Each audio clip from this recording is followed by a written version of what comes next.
Welcome to the channel, everyone. I'm Jody, Purple on 3.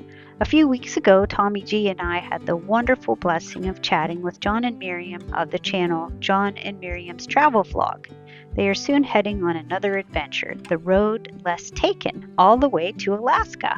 We are very excited for them to make this journey. Hope you enjoy this video where they share their plans and how they have prepped for this amazing trip. Welcome, John and Miriam. Hey guys. Stopping by today. What are you kids up to in Virginia? Well, why don't you go ahead and answer the question? What are we doing? We're packing. We're packing. We're And repacking. And repacking. Where are you going? We're going to Alaska. And you can tell by our map, you can't see it, but Alaska, and according to our map, we go straight to southern Arizona, then take a small ferry right over to Alaska. Right here is just south of the Arizona border on my map. So what kind of map do you have? Hey, just a clue, Miriam. Take that map from him. And then we're going to stop in Hawaii on the way back because we're off the coast of Louisiana on my map. So Oh, hey. Well, there you go. There you go. That's going to be interesting. So when are you guys planning this trip? When are you leaving for your trip? We're about 30 days out, so the middle of May. Okay.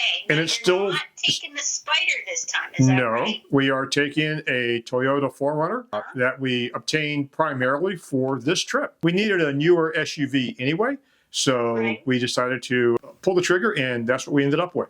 Did the SpYder break down again? The SpYder has never broken down except the one time in Tulsa.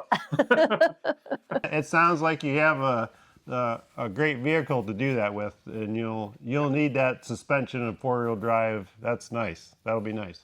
The back seats fold down flat, so should we need to or choose to, we can sleep in the back. We have air mattresses that we picked up. We saw at the Overland Expo we visited that are memory foam. And so they're contoured to the back of the 4Runner, so we'll be able to sleep back there. Oh, perfect. Oh, that is perfect. You can probably save quite a bit of money doing that.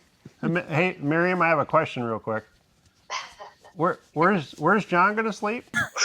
In the cargo container on top of the car. It looks like something you would a coffin. Yeah, it would hold a corpse easily. So you're 30 days out. Now, how long do you think you'll be gone on this journey? 65 days. Wow. Oh, nice. That's long. Yeah. You're going to see snow. Yeah. We start out making a beeline to the border, and then once we get into Canada, we want to spend a couple of days up at Banff. And it just happens it's going to be our Memorial Day weekend, but they should still be skiing at that point. Nice. Yeah.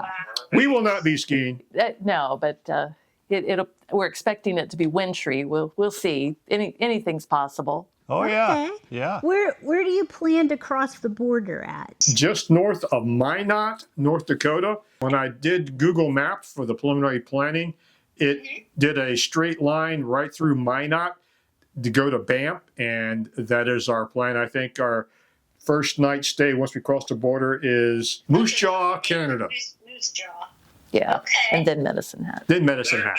There's a sign there may be moose, so be careful. Yes. I want to see some moose from a distance. You'll see moose for sure. And then up through the Rocky Mountains in the Canadian Rockies from Banff up to Dawson Creek. I keep getting Dawson Creek and Dawson City confused. One's the start of the Alaskan Highway, one is not.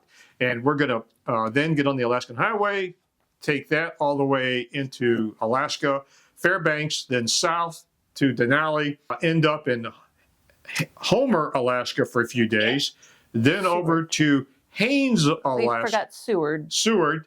And then Haines, Alaska, where we plan on catching the ferry. And so the ferry is a 4-day, 4-night ferry ride back to Bellingham, Washington. Then up over to Vancouver for a couple of days. Vancouver Island. So we're going. There are a lot of ferries in this trip. We're going back into Canada, and then we're taking the ferry at, and I can't pronounce, Tawassison or something like that to What she said. Swartz Bay, because I want to see Bouchard Gardens, and then we're coming back into the lower 48 to Yellowstone. Spending some time in Yellowstone and the Black Hills of South Dakota. Now, Yes. see, excuse me, right there, see, you can just take a left again and just make another circle. Do it again. Yes, on the lap. And then we're going up to Wisconsin, and we're going to take the ferry across Lake Michigan to go into Michigan, because I have a friend, Julie, who lives in Owasso, so we're going to visit with her, and then hit up my brother in Indianapolis and come on home. Wow. Well, you sound like you're coming right by Front Porch Porch Farms. Yeah, So just right past. I don't know. If you do, you're welcome. 65 days. So you'll be home approximately when? Towards the end of July. Okay. Yes. Would you even be home? You're probably out on one of your excursions, won't you? We might meet you halfway. We're heading west to end of July. You keep close, because we may be here and we'd be happy to host you for a couple of days. We won't even make you sleep in the Forerunner. Oh, you're so kind. I won't put you to work either. Well, that might be fun. Now, what made you decide that you want to take this trip to Alaska? I believe, John, you were stationed there, weren't you? I got to spend a month in Alaska, courtesy of the Air Force, and At age 21. it was awesome. It was January, a little chilly, but it whet my appetite for Alaska because Alaska was so remote. I couldn't get my mind around it. We went into town one night, and when we walked into a restaurant, there was a sign that said you had to leave your guns at the front desk of the restaurant. You couldn't take them into the restaurant. And I went, this is my kind of place. They're still there, John. Okay. So it's kind of wild and woolly and remote and just gorgeous. Just absolutely gorgeous. So I always wanted to go back. Wonderful. And have you been there before, Miriam? I have not, but there's just something very, romantic about the idea of visiting Alaska, or I'm very curious about the people who've chosen to live there. I found this great book. I love this author, Heather Lynn. She wrote a book, If You Lived Here, I'd Know Your Name. And she lives in Haines, Alaska. So I haven't written her yet, but I'm going to write her a letter. I don't want to sound like a stalker, but I would really love to have coffee with her and get her to sign my book and talk to her about her life in Haines, Alaska. So we know that you are planners. Oh yeah, We know that you're planners. A little bit. A little bit, a lot of it, which we're thankful because we use some of your tips for our travels. But anyways, how many miles a day are you planning on traveling? Do you have it set up where you have some days longer than others, or what are your thoughts on that? It's broken down into two answers. In the lower 48, we're going to be on main roads with a lot of availability of hotels, gas stations, and restaurants. So we're going to be averaging in the low 300s per day in the lower 48. Once we get into what I call the North Country, once we're into Canada proper and up through Alaska, we're probably going to be looking at in the low 2s per day on average, just because we understand road conditions, the narrow roads. Plus, we're there we want to experience Alaska. We just don't want to drive through it. So we're going to be going slower, taking lots of pictures, shooting lots of video, and just eyeballing it as much as we can. Good. Yes, definitely. That's another tip that and since I know you guys are planners, if something happens on the Alcan Highway and you can't make it to your destination, you need to plan an alternate route. Well, the only problem is there aren't that many routes to get to. I know. Yeah. There's only a couple, and it's two. So you got to figure out which one and strategize it. That's what I'm saying. You're right, Yeah. and there. You also have your sleeping quarters with you. That'd be nice. Yes, Yeah. even though we do plan on have the majority of the time in accommodations, which once we're in Canada and Alaska, those reservations have been made since January. So we didn't have any problem. Some people told us to call back in the spring because it was the middle of the winter time. But anyway, we have reservations, but we also, it's a double-edged sword. I like the idea of being flexible and have the flexibility in the event of road problems or what have you. But also knowing that we have accommodations, we have enough 0 days built into our schedule that if we have to play catch up, we can play catch up without too much difficulty. And we have the plan B of being able to sleep in the Forerunner. That's good planning, John. I'm curious as to what towns you plan to stay in on the Alcan. Yeah. Miriam, you have the book. She has the itinerary. Okay. So we're booked for Dawson Creek, of course, Fort Nelson, Muncho Lake, Watson Lake, Whitehorse, Destruction Bay, Toke. Yep. I think we're staying at your recommended Airbnb. For Toke. In Toke? Yes. Yeah. Yes. What's the place you're going to stay in Watson Lake? If I may ask. Andrea's Hotel. That's probably good. I don't remember the name of the place we stayed at. We'll get back to you later. Yeah, let us know if we shouldn't be staying there. Yeah, that's great. And Fort Nelson, I don't remember. It was a nice hotel. We stayed there. Yeah, that's nice. That's where we talked to other travelers, and that's where we made the decision. Are we going to Watson Lake or all the way to Whitehorse? So. Right. And of course, our accommodations and our distances per day is dictated by how far it is to the next accommodations that we can get a hold of. Yep. And availability of gas. Yeah, There you and go. those plans may change. You just have to be able to make the changes on the go. Absolutely. Yep. Adapt and overcome. You said some people told you to call back in the spring, We've done that. and you've done that. So you're all set up then. Everything, all the reservations are made for now. Yes. Yes. Awesome. John, if you really want to be adventurous, I don't know if Miriam would want to be as adventurous, but just cancel all those plans and just wing it. Say, I actually thought about that. It'd be less stressful if something came up. It's like, we have to make the mileage today. And that's stressful. Once we get this trip out of the way, I like the thought of the idea of going back with some sort of camping vehicle, an RV or a tow behind or something. And that way you won't need any reservations and just go. we find that sometimes, we just kind of just fly by the seat of our pants, like we'll go somewhere, make it where we want to make it, and then, worry about that later. But up there, you can't always do that. It would be interesting just to say, you know what, no reservations, we're just going to wing it. And I think you'd be surprised. You'd be okay, because what you don't want to do is, say, oh, I've got to drive this far to get to this place today because I have reservations, and then you're like in Banff wanting to see 100 more things, and you don't, like Lake Louise. We couldn't see Lake Louise, and that's just a beautiful area. So you leave yourself time for the unexpected. Well, I already know we're going to get up there and we're going to say, we wish we had given ourselves more time here. We wish we'd given ourselves more time there. But, a 2-month-long trip is still an amazing long duration. I experienced the first time I took the SpYder out west.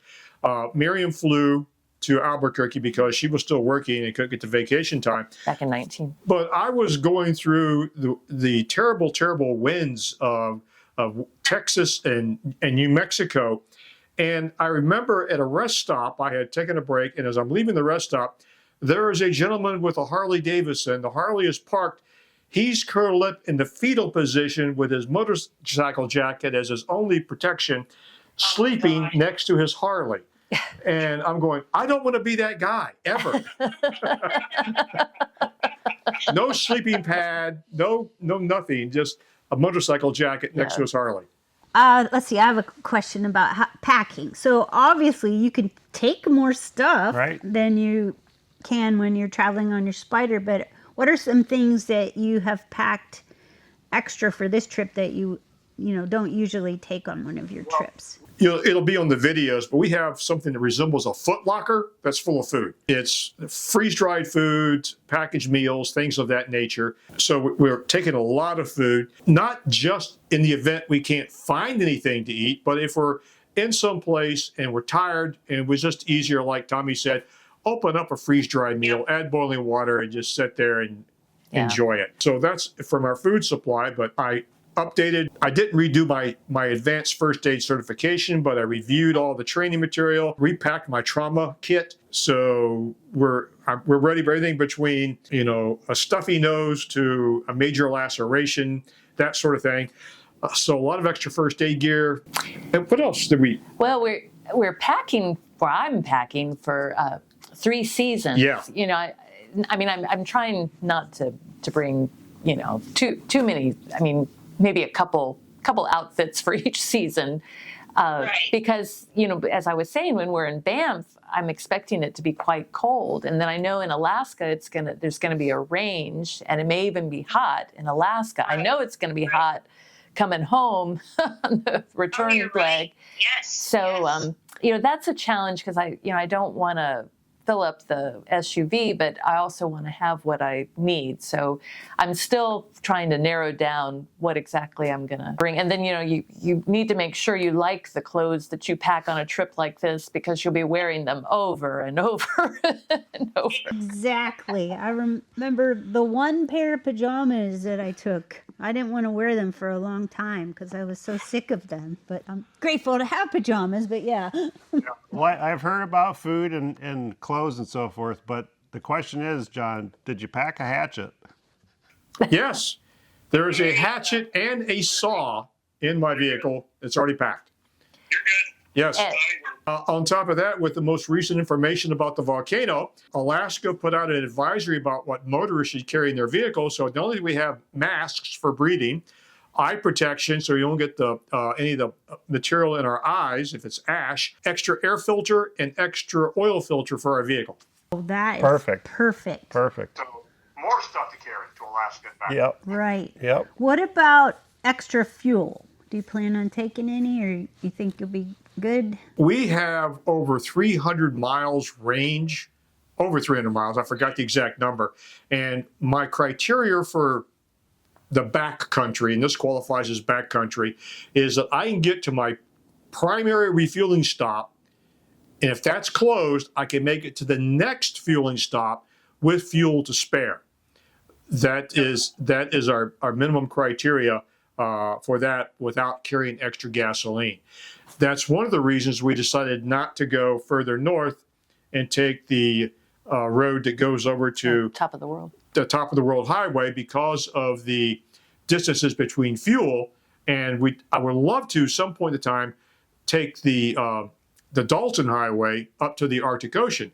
But you're really, really hoping there's gas. If not, you're stuck. Well, we took the top of the world highway. Yeah. Okay.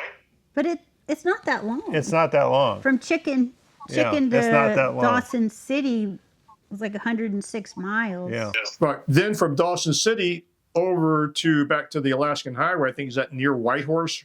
Anyway, that's a long road with there are gas stations, but there are very few.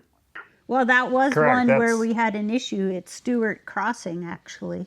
Right. That's The when- issue yeah. with the wildfire chasing us out of there, plus the issue that the credit card didn't work in the fuel tank, but So- we finally got fuel and got to Whitehorse. Oh, that would be problems we hope we don't have. Yes, yes. I hope everything goes smooth as butter for you guys. Yep. It won't. It never does, and that's okay. As long as we can make it back home in one piece, we're going to be all right. There you go. That makes for the great stories, right? Yep.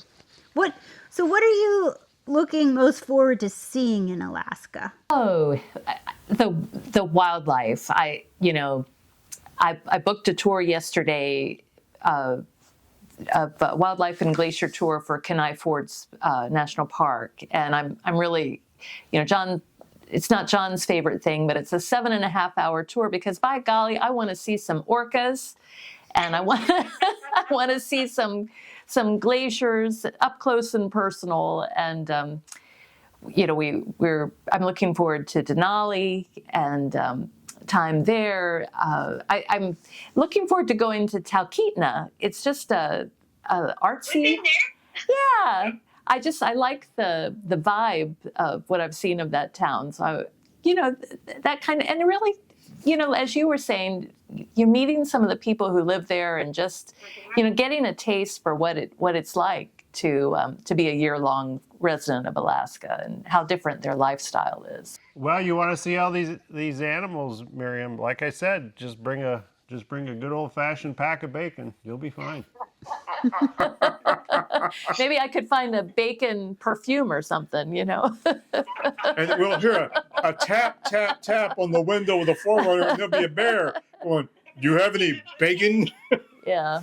And there, there's some museums I want to see too. I want to learn more about the indigenous people of Alaska and Canada as well, because that's something I don't know very much about. I mean, it's just all very, very new and different. It is, but when you come back, like, I don't know. It's just I have found in our travels that when we travel, it just makes our world seem smaller. Right. Like we're more connected to everybody. And then in answering your questions and thinking about what to ask you, it brought back all the memories. I feel like I could just visualize the Alaskan highway. You'll be like that too. You'll be like, oh yeah, and you'll have such wonderful stories to tell. You want to go back? Yeah. Come on.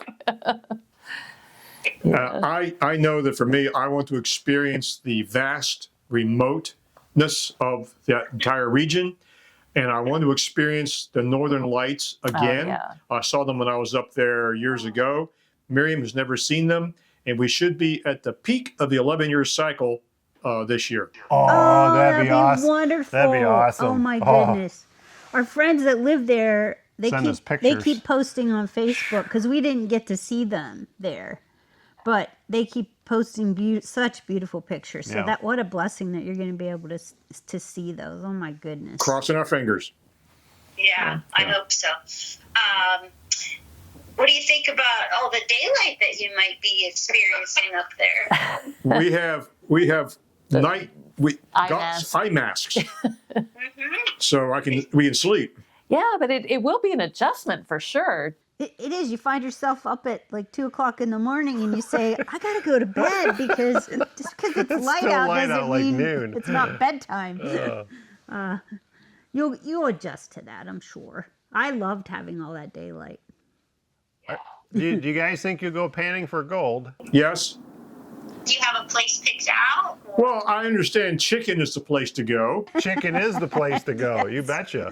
Or you could go to Gold Daughters outside of Fairbanks. We went there. That was fun. I did a video on that one. You're Struck guaranteed Yeah. gold there. You'll find gold for sure. Well, we're going to have an extra day in Fairbanks because we're going to get an oil change there. So we'll have some time to sightsee. So that'd be perfect. Gold Daughters, and then you can see the Alaskan pipeline along there too. I got to see the pipeline up close. It ran right by. It was actually on Eielson Air Force Base's property.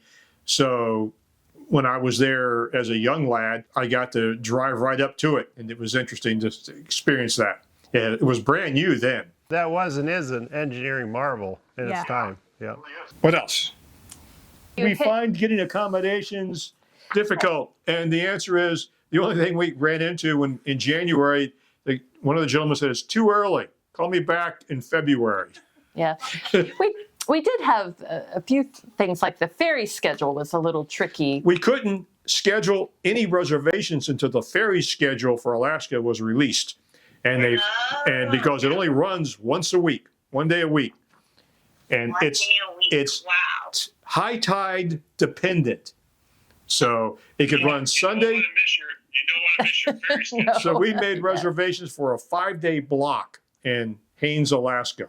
I figured Sunday, I think it's Saturday, Sunday, Monday, Tuesday. No. The ferry leaves on Monday. Yeah. So because it will sail either Saturday, Sunday, Monday, or Tuesday. If you look at the schedule, but it depends on when the tide is. So we made a block reservation for that entire time. So that's probably going to be the place where we spend the most time. Yeah, in but Haines. we'll be ready for a rest there. Now I'm not familiar with Haines. Where is that? You have to go back to Tok and get back on the Alaskan Highway, then take the road that goes south into Haines. It requires entry back into Canada. Then you drive down the highway. Then you go across the border again to the United States, and then you're in Haines. Isn't it in the interior part of the interior passage? Correct. In the wintertime, the only way to get there is by ferry or by airplane. The road's closed, and it goes through Canada. Very small town. Yeah, I think it's population 2,500, but it's pretty small. It's really pretty. When is the departure date again? The middle of May. Yep, coming up fast. And time to go ahead and get the preliminary oil change done on the Forerunner and start getting packing organized. And I've been preliminary packing for the past month, getting things sorted. It's exciting. We're excited for you. Yeah, We're so excited. You're going to for be you. like Davy Crockett and Daniel Boone all rolled up into one there. And hopefully not like the Donner Pass people and had to kill each other for food. You have plenty of freeze-dried meals. You don't really need to go there. Yeah. We wish you many fun days and filled full of adventures and stories and Safe travels. We'll be praying for you. And we thank you for taking the time to tell us about your trip and what all you have planned. if you need us, call anytime. If you run into a buyer situation up there. Miriam said I cannot pet the grizzlies. That's good advice, John. Good advice. Oh, don't forget your certificate when you get on the Oh yeah. when you get to the when end, you complete the highway. when you get to Delta Junction, Yep. stop at the visitor center. Stop I and get saw your it here. And get your certificate. stop and get your official certificate. Okay. Yeah. Got to do that. Yeah, for our scrapbook. Yeah. Well, guys, Alrighty. I appreciate your time letting us my hang out goodness. with you and chat.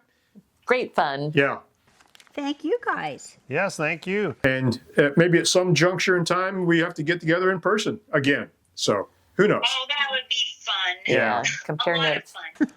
You can't see what Tommy G flashing up here on the camera. Some Oh, mementos. wait, here's the one right there. That's the crossing you need to pay attention to. The other animals, yeah, but that one. Well, guys, I don't know if we'll talk to you again. You guys are going to have an awesome trip. Oh, we will. Thank you very much. Thanks. So excited for you. Oh my goodness. We, You guys are going to, we appreciate the feedback. And your good advice. especially with the volcano thing. Holy cow. Another element of excitement. You know, it's Oh my gosh. it's because my friend just came back from Iceland, and I said to her, "Oh, I would love to see a volcano." I did not mean this on this trip. I did not mean that. I am a firm believer if you ask the universe a question, the universe will answer you. Yeah. Where's this volcano at? Yeah, actually? Mount Spur. It's 50 miles west of Anchorage. Oh. It's 11,000 foot Yeah. volcano. It's the largest volcano in Alaska. so in 92, the ash impacted Homer and Seward, and several of Anchorage. the places that we're going. Oh yeah. Okay. Yeah, wildfires, floods, mosquitoes, volcanoes. It's going to be fun. It was wonderful to chat with John and Miriam about their road less taken adventure. They are such a fantastic couple, and we enjoyed them sharing their plans. Please take a moment to comment below and wish them well on their journey. I'm Jody, Purple on 3. Remember to begin each and every day with gratitude. Bye for now.